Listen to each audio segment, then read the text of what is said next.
Hello, and welcome again to Talking Baseball with Leon Lee. Here we are again in sunny Sacramento, California. It's June 3rd, 2018. How are we doing today, Leon? We're doing great, Steve. It's good to be back with you, having fun on this podcast to throw some information out to those people that love baseball. Yeah, it's going pretty well. We're having fun talking amongst ourselves right now, so hopefully listeners are enjoying it as well. So what do we want to discuss today, Leon? I there's so much to discuss, and I know in the future, I have so many of our baseball friends out there that are going to get involved with us and talk a little bit about it. So I don't want to take away their thunder. We have all these subjects like defensive play, middle infield play, outfield play. Today, I like to it's a subject that's kind of near and dear to me that I see that's really being ignored in baseball today from every level, and that is decision-making base running.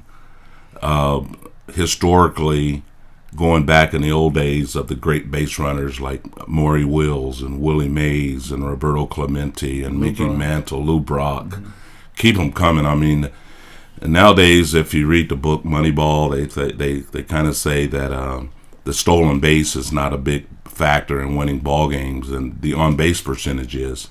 Now, I don't dispute that on-base percentage is important. You like leadoff guys to have high on-base percentages. But at the same time, baseball is entertainment. Yep.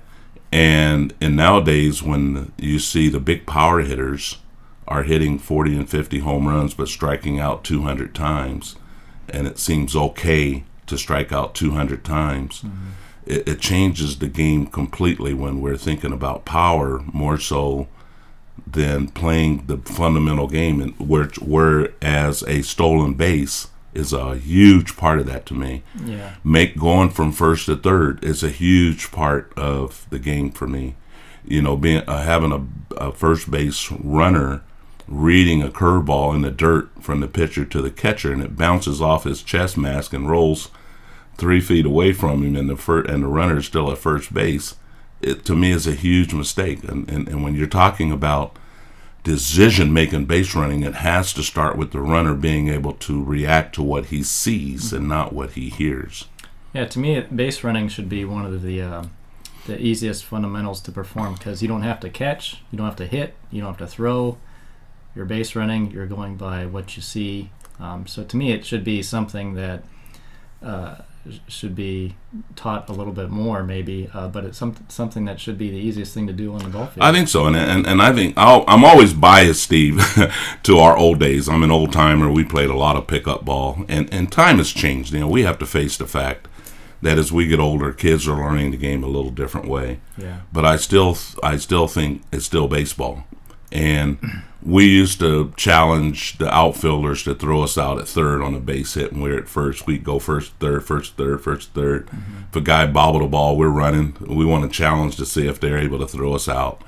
And you don't see that as often anymore, and it's technology and analytics are giving you percentages. But if I'm a fan paying $25 to get into a baseball game, I want to see Ricky Henderson steal a bag. I want to see Lou Brock go first or third on a base hit, and the right fielder has a great arm, and who's going to beat who. Yeah, it is. It's exciting to watch that when you're at the ball game, because you can see the runners take their lead. You can see how the middle infielders are repositioning themselves to take a throw. And strikeouts are boring. Strikeouts are very boring, because if you put the ball in play, it forces the defense to do something. Mm-hmm. And it should not be acceptable. And I was reading, there's a book that came out. Clay Sig came out with a nice book. It's a big, huge encyclopedic book about all the players who played their whole career with one organization. And I looked at the book, and I see all the old-timers goes from era to era all the way up to the current era of baseball players. The Tony Gwynns, the guys that stayed, Joe DiMaggio, the guys that stayed with one organization.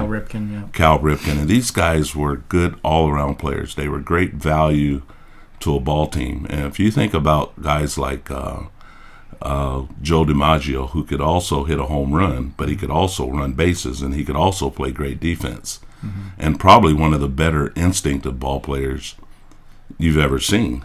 And you look at these guys, and they always went by what they saw. They always went by what they felt. And having the conversation with Ricky Henderson, if he saw an outfielder bobble a ball, he just took off. And did he, obviously, you also pay attention to where the outfielders are playing. You kind of have a knowledge about how their arms are, how good of a fielder they are. But I guess now they're relying more on a stat sheet for that information instead of what they see. Stat sheet and just the ego of the coaches, especially at the lower levels in travel ball now, that must-win tournament mentality. The coaches aren't even letting the runners even think about going by what they see. The players just go by what they're told. And one of the players actually told me one day, he says, "Coach, I would think for myself out there, but the coach would just get mad at me." And that's not a good way to go about playing the ball game. He ought to pay attention. The coaches can teach the kid who's in left field. How quick is his first step at going to a ball? How strong is his arm? So when he hits the ball off the bat, that batter has the information he needs to know whether he's going to go to first or third. There's no way he needs to have a third base coach to decide whether he's coming or not. By then, it's too late. Yeah.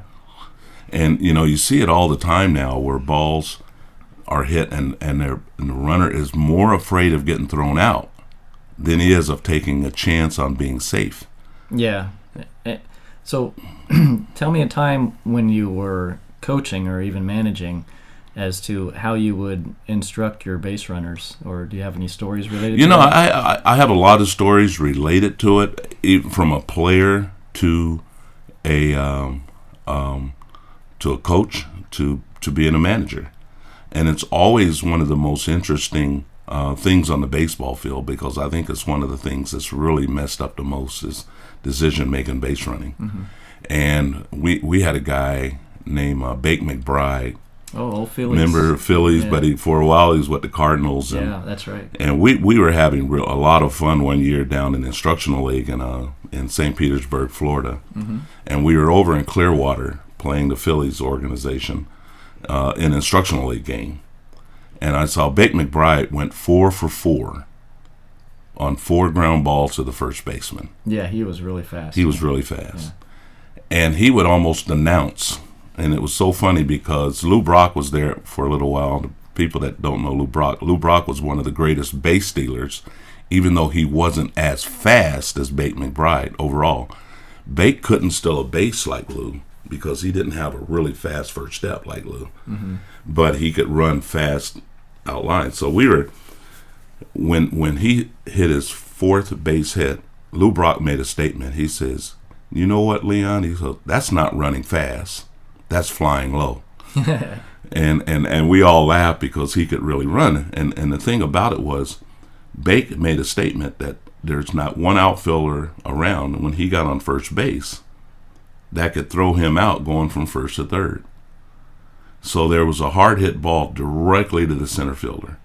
The center, I can't remember who it was, a minor league kid in the Phillies organization. Hard hit ball up the middle, and the center fielder came in on the ball. Bake McBride rounded second base because he had already decided. He knew the outfielders, he knew the situation, but he knew himself better. That he was going to challenge that arm. And it happened twice this game, but this particular time the center fielder came up and it looked like Bake was going to be out easily.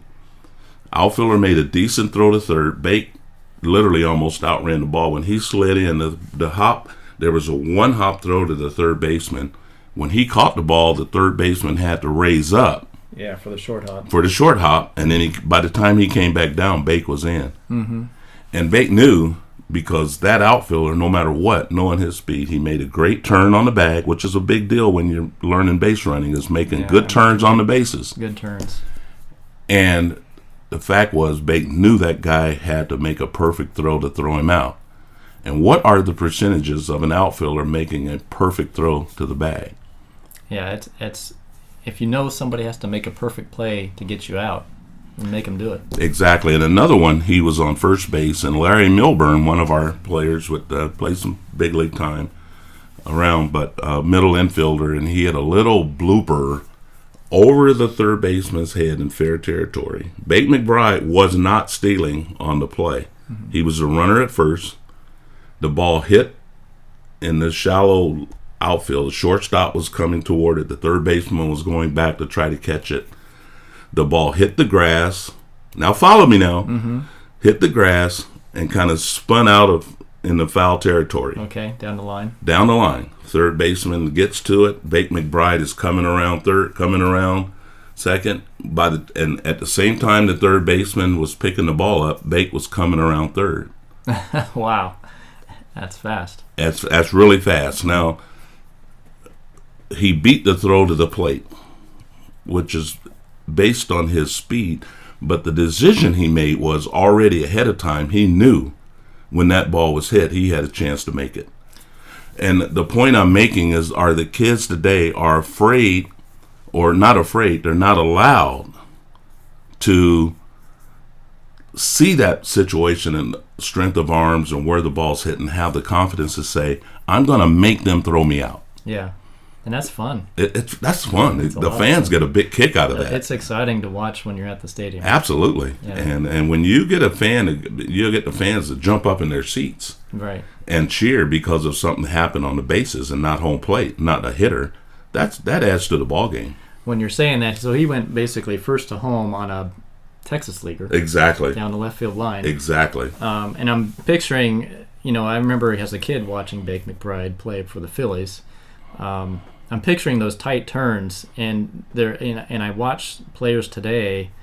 One comes to mind that makes pretty good turns is Mike Trout. He makes pretty tight turns especially for as big of a guy he is. He pretty much hugs the line. Yes. But it's frustrating to see sometimes the youth league coaches teach this really big kind of bell curve or this question mark curve around first base, and that wastes so much time. I mean, the shortest distance between 2 points is a straight line. So absolutely. You got to make sure you cut those bags. So how important is making those turns, or how do you teach that footwork to make those turns? Well, you spend a lot of time doing it because it becomes, and that was the point I was trying to get using the story with Bake McBride, was it's not only conditioning, it's already anticipating that that's a big part of your game, is to have the ability to take the extra base. Mm-hmm. The reason the California Angels, or the LA Anaheim Angels, won a World Series a few years ago with Mike Scioscia was the ability to go first or third on the bases. It changes the whole complex of the game. So when you have a ball club, it's not only the conditioning part. A lot of coaches now make kids run for punishment, but they're not running for a purpose. But we used to work on our conditioning on the bases where you run from home to first through the bag. You run from from home to second, making your turns. We make turns where we have the stopwatch, mm-hmm. where you're training kids how to make the turn to cut the time down to the minimum. If you have a kid that can run pretty well, he should be down to a minimal time from first to second, or from second to home, or from first to third. Right. And understanding that the information is when a fielder actually fields the ball and throws to the bag, that you have the upper hand because you've already worked on the fact that you've cut that distance. Like you said, the fastest time between 2 points is a straight line, is that you have to practice that a lot. And nowadays, you don't see anyone practicing how to make turns on the bases. Right. Even properly run through first. I still see major league players making that last step as if they were stopped. The last step is almost stopping on first rather than running through the finish line like a track runner. Exactly. Or the long lounge.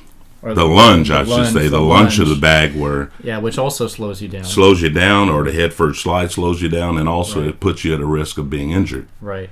Whereas you should be able to time yourself and running properly in a straight line to cut your time down to run through the bag, because even if you run through the bag properly and if it's a close play, you get the benefit of the doubt from the umpire. Oh yeah, because this gives the impression that you're already by the bag. Exactly. If you ran through it by 3 steps. That's right. And before you start breaking That's down. right. Yeah. But when you go deeper into playing the ball game, and I always say the hardest thing about playing a 9-inning game is playing 9 innings. Yeah. Completely. And the little things that you include in where you make a turn, whether you got thrown out by a step or you were safe by a step, is all based on how you came out of the batter's box mm-hmm. and how you made that turn. And I've told a lot of hitters a lot of time in their hitting technique. You see a lot of young kids are learning how to hit, and they say, well, squash the bug, and they do a good pivot, and then their back foot rolls over a little bit over the top. Well, if you hit a ball and your back foot rolls over just a little bit, well, you just lost 0.3 of a second getting out of the batter's box. Right. And now if you hit a ball in the gap, you get thrown out by a half a step. Yeah. You lost it because you had bad hitting fundamentals. Right. Because on your not on your approach, but on your finish, on your swing, it's taking you an extra 0.3 of a second to get out of the batter's box. Mm-hmm. Now, if you've done that fairly properly and you've had good balance, because really a good swing and hitting, not to get off the base running part, when you hit a ball properly, you should be able to get it, finish your swing, look straight down through your feet, and be in that kind of balance, even if you've hit a ball 400 feet. And not fall over. And not fall over yourself. Right. Because that makes an impact on how you come out of the batter's box, on whether you're going to get thrown out or make it safely. Right. And if you do that in the first inning of a ball game, he hit the ball really good, he got thrown out trying to get a triple, and you lose the game by 1 run. Yeah, you look back in the first inning. Exactly, and everybody thinks you lost the game, in the last inning, where you lost it because you didn't get out of the batter's box in the first inning. Mm-hmm. Decision-making base running has more impact on a ball game than anybody would ever believe. They think it's hitting a home run, and it's not. I mean, you hit a home run and strike out 3 times. Well, that one of those strikeouts, had you just put the ball in play, could have got an error. Right. Could have been on base, could have had anything could happen when you're on base. Could have moved a runner over, yeah. Many, many things, and we can go all night on that, but strikeout, there's just nothing happens. Right. Now, I know you've spoken to Ricky Henderson a lot, and one of the things that impressed me in watching him when he was playing and still watching his highlights is when he did steal, his initial first step and his drive was like a track runner. And so many times when I see people steal, their first move is they stand up. They don't stay low and drive like Ricky did. Ricky was like one of the best I've seen at it. And then he would be at full speed in like 2 steps. But you've spoken to him about base stealing and stuff. Was there, speaking of decision-making base running, everybody thought if he was on first, he was going to go. But I know he also chose certain situations, depending on the hitter, the pitcher, the game situation, as to whether to stay there maybe or not. So do you recall a time in speaking to him when... A lot. I mean, Ricky, sometimes when Ricky's really funny, he'll talk in terminology. He'll say, Ricky does this, Ricky does that. Yeah. But Ricky is probably one of the smartest base runners. But what Ricky did within himself was always aimed at putting his team in a position to win a ball game. It wasn't about how many stolen bases, but he knew his value to that ball club was not only the steal, but the threat of the steal. The hitters got more fastballs. But he was really good at understanding the situations. On the decision-making base running part, he could look in the outfield and tell you right now, wherever there was a base hit, he's going first or third. Now, on the stolen base, a lot of times the pitchers told him whatever he needed to know. Number one, he knew he was a 3-3, 3-2 from first to second. Now, the reason he got there was because his first step was about as fast as anybody in the game. And as scouts, we always say we would take a player with a quick first step more so than what we would take a player who's fast. Right. There's a lot of runners who are fast, but a quick first step will win you ball games. Mm-hmm. In the outfield, you get a center fielder who has a really quick first step, he's going to get to the ball. Yeah, defense. If you get a guy in the center field who's fast and doesn't know how to get a good jump, he's not going to catch the ball. Right. Because you can't outrun a ball, but you can you can get a good enough jump on it, anticipating where it's going to be, where you can make more plays. Jim Edmondson, for the old outfielder for the center, made a lot of great plays simply because he had a really good first step, good instinctive first step. Yes. Now, Ricky Henderson, when he stole a bag, if it was a good situation to run in, and if the pitcher was fairly quick, he told me one time that there was a pitcher whose elbows went up when he took his arms up when he started out of the stretch. Mm-hmm. Well, as soon as the elbows moved, he was gone. So no way to throw him out. That's numbers and times never mattered there, because as soon as the elbow moved, elbows move almost a little before your leg pick up, there's no way you're going to get thrown out. There's sometimes when the guys would start a slide move to try to keep him at first, but their front shoulder would move forward early. Well, once that shoulder moves early, there's no way you're going to move over to first base and try to pick him off. As soon as, even if he's in a slide move and the shoulder moves forward, he's gone. So we would have these conversations on that. He's talked to some of our kids about that.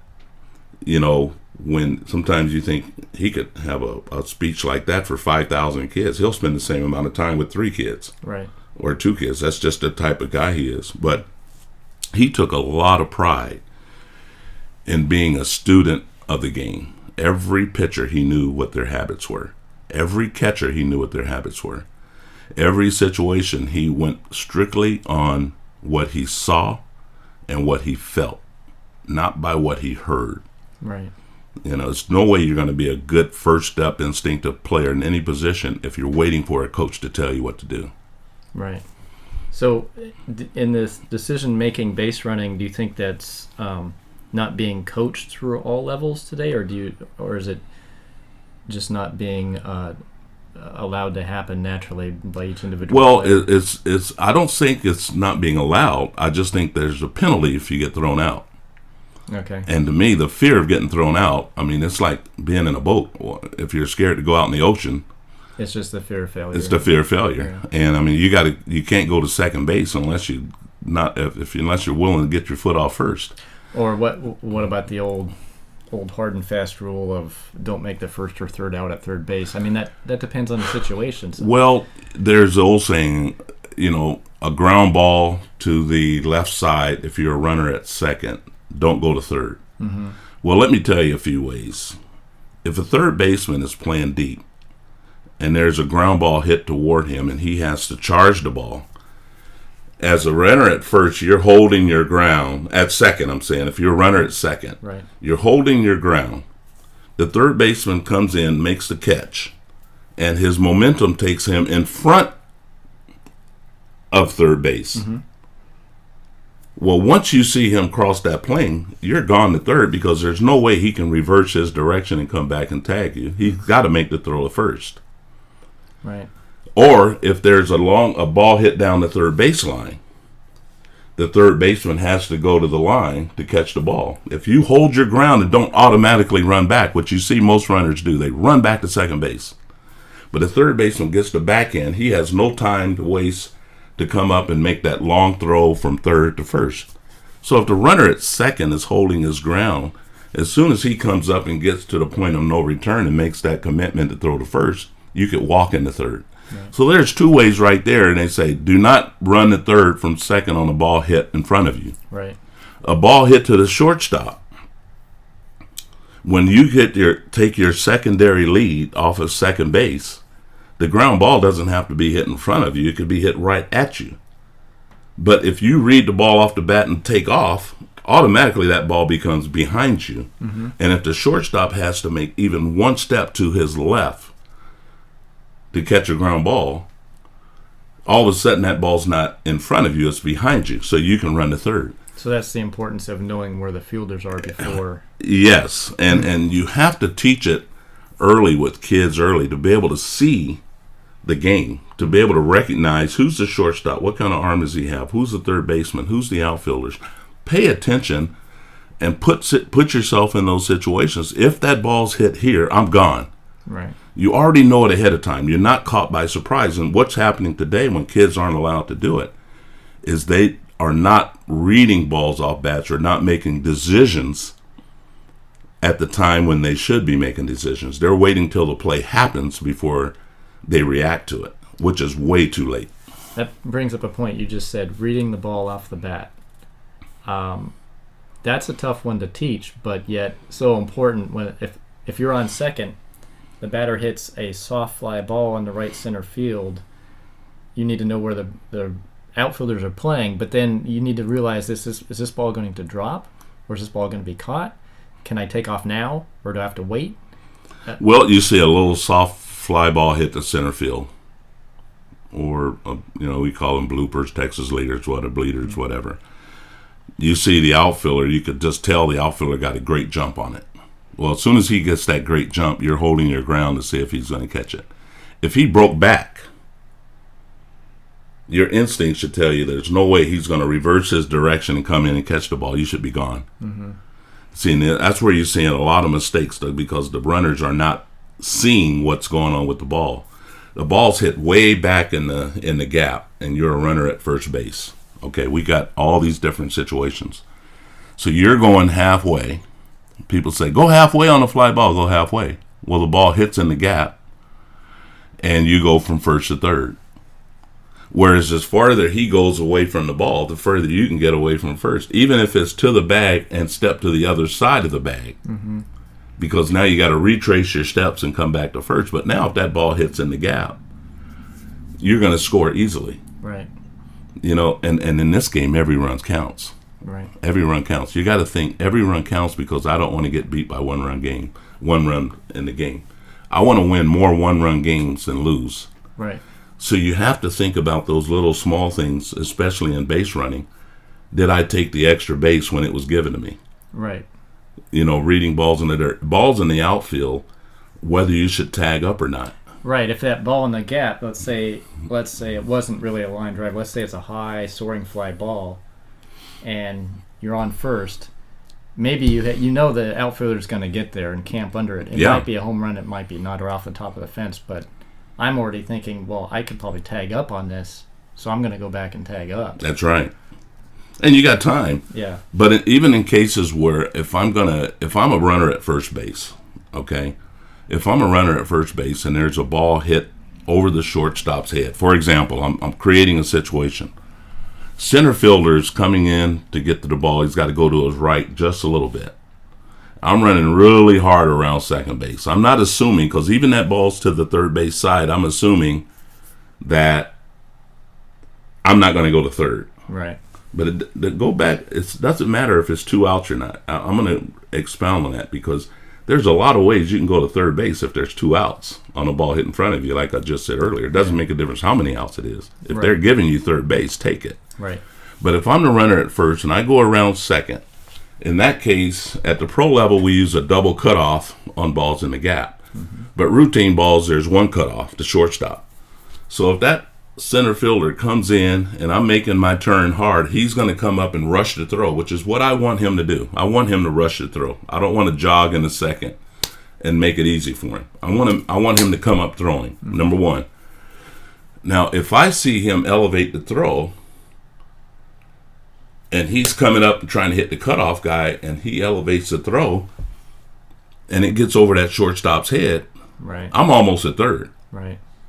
But if he comes up and I'm looking at the play is right in front of me, and he makes a good throw to that shortstop, I can always jog right back into second base. Right. But I'm running the bases assuming or hoping they bobble something or they make a bad throw, because if the ball goes past somebody and everybody's saying, you got to go, go, go, go, go, mm-hmm. and you're looking up saying, oh, where's the ball? Mm-hmm.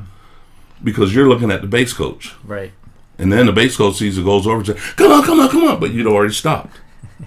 But if you're looking at the ball yourself, you're already anticipate going until that ball hits a glove and makes you stop. Right. You're going to be a lot better decision-making base running if you go by what you see and feel. But you got to have a coach that allows you to do that. Mm-hmm. And what's going on now is like the coaches are telling the players to react to what they see. I mean, to what they tell them. Or they're given a sign, or they got these wristbands. They got these wristbands where you got to take the time to look down and see what the sign is. I hear all these numbers, 1, 2, 4, 8, 3, 2, 5, 2, you know. And I'm going to myself, that's not fun. I'm looking, you know, I'm not a real fast base runner. I remember playing in Japan one time, and mm-hmm. you know, and I'm playing against the Tokyo Giants and Warren Cromartie, who's a bona fide major league ball player, playing center field. He played for Montreal. Exactly, played with Montreal and stuff. And there was a base hit, hit the center field of Crow, mm-hmm.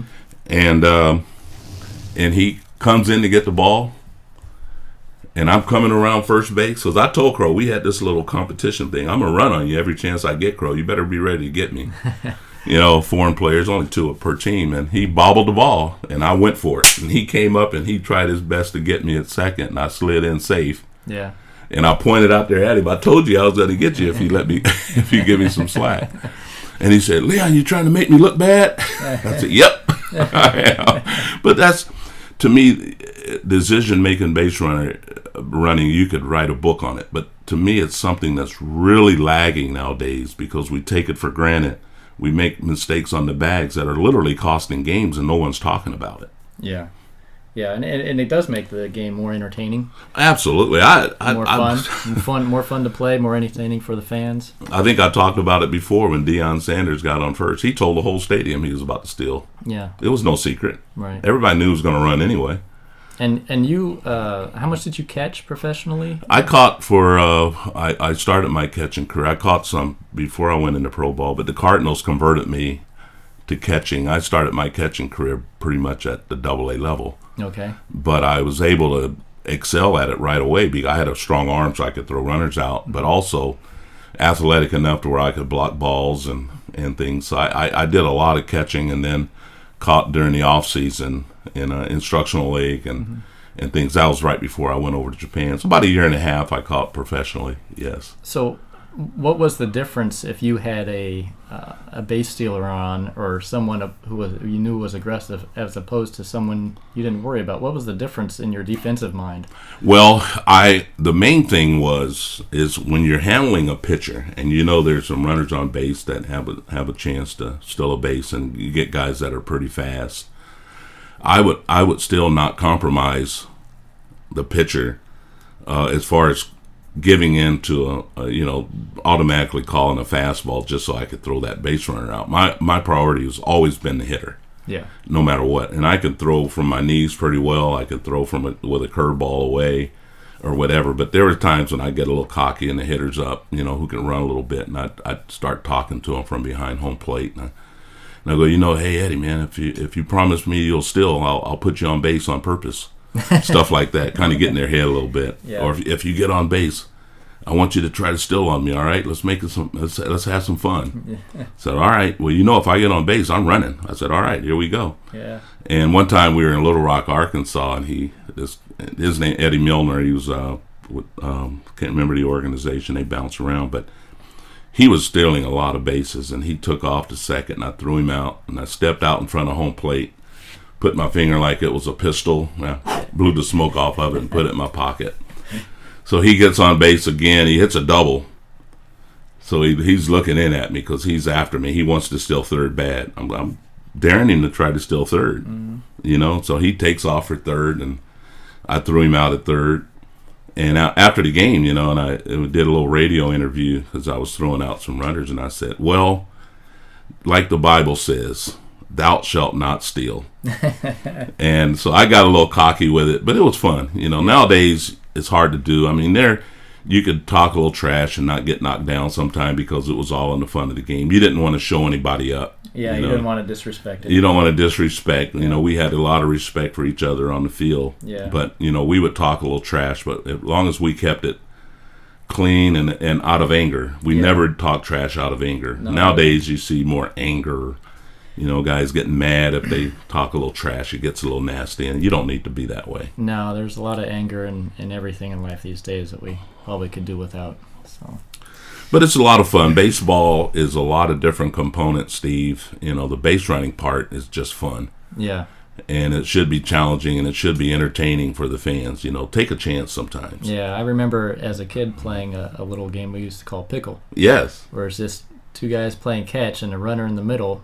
And the purpose was to really get in a rundown. Exactly. And see if you could make it to the other base. Exactly. Or do a straight steal. And we used to do that all the time. Oh, yeah. Because nowadays they don't practice it. I mean, kids, even at the higher levels, you see the rundown is the most messed up play in baseball. Yes. Yeah. To me, it's a very basic thing. You get guys running, you get them running really fast, and once they get to a point of no return, you make one throw, one tag, it's over. Right. But now you get them going back and forth over this and that, and it's entertaining, but the rundown is kind of set to be executed one way. Now in the old days with the pickle, that was fun, going back and forth. But in truly a rundown play should be one throw, one tag. That's right. And people say, well, get him going back to the other bag. That's not necessary. No. That's not necessary. No. And I know I was on the field with you when you were teaching rundowns to kids, and we got it down to one throw. Yeah. And that, and when it's taught that way, and when you see it that way, you really don't understand it when you see it done wrong. Exactly. Yeah. And going back, and because kids panic, they don't want to wait too late. Yeah. They don't want the guy to run by it. But if there's a throw like from a pitcher, if a runner starts, then he's going to throw to the bag that's most conducive to running the guy back to the next bag. Mm-hmm. When you get in that position, now there's that one throw, one tag. Right. But if you practice it enough, it becomes a very efficient. If you can not give outs away on defense in those situations, to make sure if they're going to give you the out, you get it. Mm-hmm. On offense, if they're going to give you the run, you take it. Mm-hmm. And in every situation from bag to bag, if they're going to give you one bag that day, take it. And maybe the last point I want to make here is in regards to decision-making base running and getting into a rundown. Sometimes I've seen where a batter will hit a ball in a gap or something, and he'll round second, and he'll purposely get in a rundown between first and second to make sure that runner from third will score. Have you seen that? All the time. Even on a base hit, man on second, base hit, hard hit base hit. Mm-hmm. The runner will round first. If there's two outs, he'll round first, headed for second on purpose, hoping the cutoff guy will cut the ball off and go for him and get him in a rundown or just tag him out. As long as that runner has scored prior to him being tagged out for the third out. The runner, the hitter, the person who hit the ball has to be certain, though, that there's an actual play at the plate. There's a possible play at the plate to get him out for the third out, to make sure he sacrifices himself to get in a rundown and allow the run scored. But there's different situations. You can hit a ball in the gap. A guy at first is coming around. If you recognize he's coming around and the cutoff guy has the ball, now you try to get his attention onto you to get a rundown and make sure that run scores. The priority is get the run in. Okay, so that's a decision that you have to make on the fly. On the fly. You have to know who your runner is at third. But the key thing before we close out, Steve, is these things have to be thought out before it happens. Anticipated. It has to be anticipated. Even a play like that will develop. But if you're the hitter and there's runners at first and second and you hit a ball in the gap, you have to almost instinctively know, I want that runner at first to score. Now, if he just stops at third and you get into second base, that's fine. But if he had rounded third, heading home, and you're coming in the second with a clear-cut double, now that throw's coming and you think there's a play that you just keep running to third, then you're going with the intent of getting thrown out. If they make the play at the plate and he's safe, you rolling the third base anyway. Yeah. So, but those things have to be thought out in advance. To me, good coaching teaches kids how to be their own best coach. And being your own best coach allows you to be able to see the field. I always use the term, see the field before the game starts. When you get in the game, start thinking about situations. Yeah. What are you trying to accomplish today? What are your goals? Besides getting a base hit, hits are going to be there or not. You think about defensive situations. What's your position? You're the president, CEO of your position. So you need to know all the things that could possibly happen at that particular time. Man on first, one out, nobody out, right hand pull hitter up, and you have to be able to have the ability to think and see those situations before the actual play happens. Before they happen. What am I going to do if the ball's hit to me? Exactly. It should be second nature. Yeah, it should be second nature, and on offense as well. Now, Steve, let me ask you a question. Could you make a consistent good throw to a bag if you're not prepared to throw there? No, not at all. That's where you'll hesitate. Yeah, and that costs that split second. That's it. You airmail the first baseman and you throw a ball in the dirt because you're not quite sure. Yeah. If you know for sure that's where the place is to throw it, you'll make a good throw. Yeah. And you're getting young kids now are caught in between. They don't know not only the situation, but they're so afraid to make a mistake that they hesitate. Yeah, and they're tense. So. Exactly. Well, Leon, we again talked a lot about base running here in this session, so it was good to hear some of your stories tied in as always. Is there anything else you want to add about some base running? Well, I can only talk as a coach because, when I was a player, I was a pretty good hitter, Steve, but our guys in St. Louis used to tell me, they had an analogy. They said, Leon, you run like a guy running underwater. So I wasn't taking a lot of extra bases, but I always took the base that I could take. Right. And I was never afraid to take. I wasn't a base clogger. I could run a little bit, but when I was with the St. Louis Cardinals, we had guys that were deer. I mean, Lou Brock and Bake McBride, these guys, they could fly. I was just another average guy. Yeah. And then one time Bake told me, he says, "Dang, Leon," he goes, "I can understand you running the bases with a piano on your back, but you don't want to stop and play it." That's a good one, man. Oh, but they would always get on me about my speed, but I'd say, "Hey, but I could hit." Yeah. Yeah, I could hit. As long as I'm hitting. It's like old George Kissel, one of our coaches, said, "This is how it goes. Let the rabbits get on base, and you turtles drive them in." That's how it works. Gotta love it. That's a good saying as well. Well, thanks again for your stories, Leon. That was fun talking to you about base running. And if you want to make a comment or send a note to Leon, you can send us an email at talkingbaseballwithleonlee@gmail.com. And don't forget, our main podcast site is talkingbaseballwithleonlee.podbean.com. And we'll talk to you all again soon.